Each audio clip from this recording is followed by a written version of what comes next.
أعوذ بالله من الشيطان الرجيم. بسم الله الرحمن الرحيم. أنيقو قالي محمود جهاد لبني إكران تهليل فارح ويديد وحان هلكان كعدينينا إن أننا أنتاجناي موقف كاني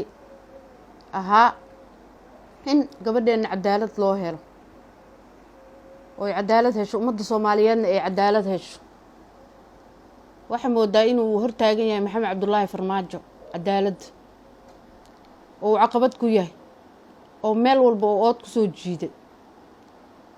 waxaan leeyahay ilaahay ka cabso, ilaahay uga baq arrintan cunugtaas yar oo miskiinta oo muwaadinad Soomaaliyeed oo dalkeeda iyo dadkeeda u timid inay wax u qabato in ay cadaaladii hesho. waxa wadankan dadkan ay ku badbaadi karaan oo kiiskan uu ku hari karaa in gabadhiyo nool la keeno waa soo dhamaana. gabadheena gacanta qabsanayna wax isku haysto ma jirto. waa hadii alka cabsi jiro haysin oo idin xiran tahay iska soo daysiin, ilaahay ugu baqdiin, ninaan wax u haysana male. hadday dhimatay oo la dilo disheen in cadaaladii loo helo dadkii dilay oo face ka face maxkamaddu xakunto iskuul buluusiya la geeyo aan aniga qaali aan wajiga ka faydoon arka inay ayagii yihiin si kale oon ku qanci karno ma taalo meeshaan, mana jirto, mana jiri doonto. weligeedna kiiskan waa kiis international, weligiis waa soconaya.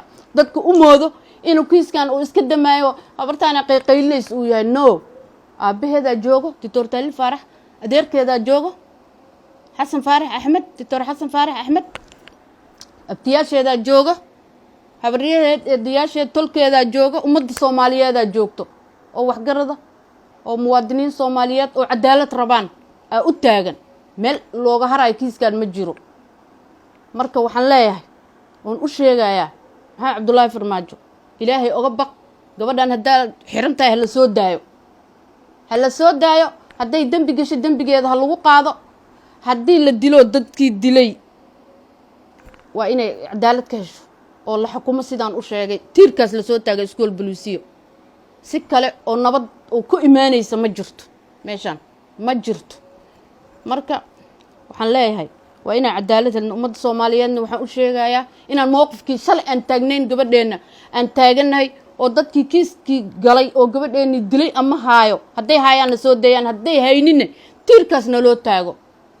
intaasaan u sheegaa ummadda Soomaaliyeed, culummada Soomaaliyeed, mashaayikhda Soomaaliyeed oo maanta adduunka noo joogo oo cilmigii ilaahay baray lagu kala baxo waa inay ka hadlaan. horeyna way uga hadleen, haddana ay ka hadlaan oo sidii xaq ah oo kitaabka jaamaca uu qabo ay u sheegaan maxamed cabdullaahi farmaajo iyo xulufadiisa. waxaan halkan ka cadaynayaa maanta waxaan tagnay xafiiska ra'iisul wasaaraha. wuxuu taagan yahay mowqifkii shalay taagnaa oo inay ikraan cadaalad hesho. ikraan inay cadaalad hesho uu taagan yahay. waana ugu mahad celinayaa 100% jasaakumullahu khayr. waa nin islaan ah, ilaahay ha barakeeyo, ilaahay ha xifdiyo.